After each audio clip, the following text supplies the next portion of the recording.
What's it like to get that time off, but then sort of like jump right back into it immediately? It's a part of it. We knew once we came back that we were going to go, and the coaches knew our legs were ready. We knew our legs were fresh, so I think it's kind of like the best time to do it after coming off a break like that. So we were ready to go, and we like putting in those days, though. Jim Knowles talked about blitzing as safeties is something that his defense hasn't really shown yet. Is that something maybe you're excited to get into as a group, something you're excited to show, get after the quarterback a little bit? Yeah, any chance, us safeties or anyone in the secondary really gets a chance to blitz, we always want to take advantage. So whenever he's ready to make that call, we're ready to go. Is there a lot to that, Rocker? Like, are there a lot of things with the safety group that you all just haven't had to get into yet because the front's playing really well? Or... Yeah, I definitely say that a lot. Our front seven and our D-line specifically has just been doing a tremendous job up front. So it's a lot of stuff where plays can't even really develop, or we can't make certain plays because the ball's not getting out of the quarterback's hands or it's not getting past the line of scrimmage, which I'm not complaining at all, but that's just how good they're playing right now. So.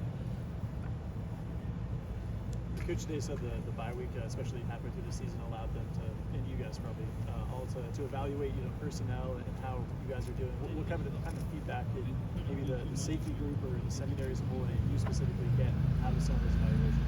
Fundamentals and techniques. I think after playing the stretch that we did, it can get easy to forget the little things. We're installing stuff a little bit every week. So just honing in on those little skills, those little details that you might slip up on or might just forget due to just doing the same stuff every week. I think we were able to look at the film and then go put the stuff out that we looked at on film and do it in practice and stuff like that. Ronnie, how many weeks did it take you to readjust your idea of success since you led the team in tackles last year? You seem to not be making very many, but the defense looks better. So how did it take a while to regain a different level of success for you? Or?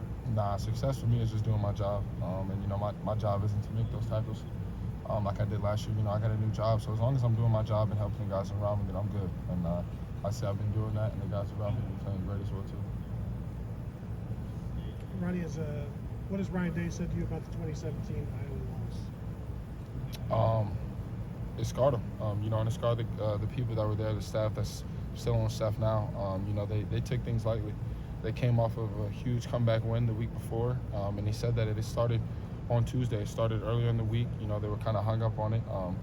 And, we can't make that mistake again. No matter what they did prior to us or what their schedule may look like, what their stats or numbers may say, we got to take this team serious, and we will, and we are. Can you tell beyond his words that game hurt him? Yeah, for sure. How so?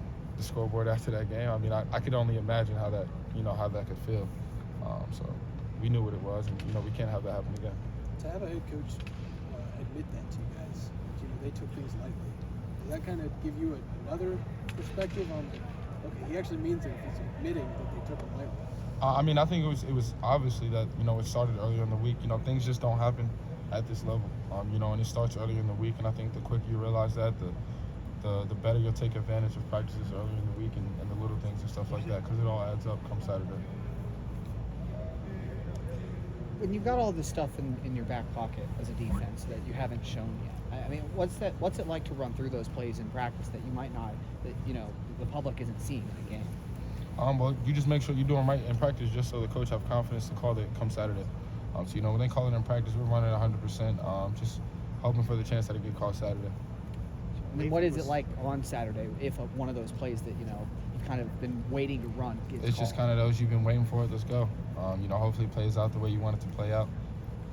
Lathan was saying he feels a lot more comfortable just playing the role that he's playing this year versus playing the nickel last year. Is that something you see from him, that he's just a different player of this defense? Yeah, I definitely think he's a downhill player. He's a fast, aggressive safety, and what Coach Knowles has him doing in that position, what it requires of him, I think it fits him perfect. What is his emergence this year really done to boost you guys as a safety group? Just his versatility. Not only him but everyone in that room, just being able to go in there and when your number's called and having the guys in the room trusting you, the guys in the defense know that whoever's on the field, they can take care of themselves. They can make that play when they need to make that play. I think it's just huge for not only the defense but for the team as well. Right. Can you think of a game, a play, a series where you guys defensively, where you might have caught yourself thinking, leaving either the game, series, or play, that, man, this Jim knows defense. This guy knows his stuff. Have you had that kind of moment, I guess? He's made some pretty big calls. You know, he likes to put us in cover 0 and man. Yeah. Just seeing how our bluffs, how our disguise works. You know, it's happened numerous times, but I would say I really like his calls when it's crunch time. You know, you might say like that's a crazy call, but it normally plays out the way you want it to. I like to say he has a lot of courage for doing it like that, but you know, you got to make the big plays sometimes, and that's how you do it. You got to take a chance and trust in your guys to make the play. Yeah, you know, it's funny. He told us the other day, you know, his defense is designed to really go against a team like Tennessee is playing, the way Tennessee's playing this year. And it wasn't slamming Iowa, but Iowa, you know, is last in the FBS in total offense as we speak, you know. Kind of a ball control. They want to be ball control and stuff. So what do y'all have to just be disciplined at this week more than anything else you think in this game? Well, they want to run the ball. They want to control the clock. So we got to get off the field on 3rd down. Yeah. You know, another possession with them could be another 3 to 4 minutes just because of how their offense plays, what they like to do. So you know, it's a priority for us to get off the field when we can. Is the play action more challenging for a safety than like under center and doing sort of stuff? Yeah, it definitely can be, but you know, as long as you stay sound to your technique and your disciplined eyes and stuff like that, you'll be fine. How has this Jim Knowles defense lived up to your expectations from the start of spring? It's going just how I imagine, if not better.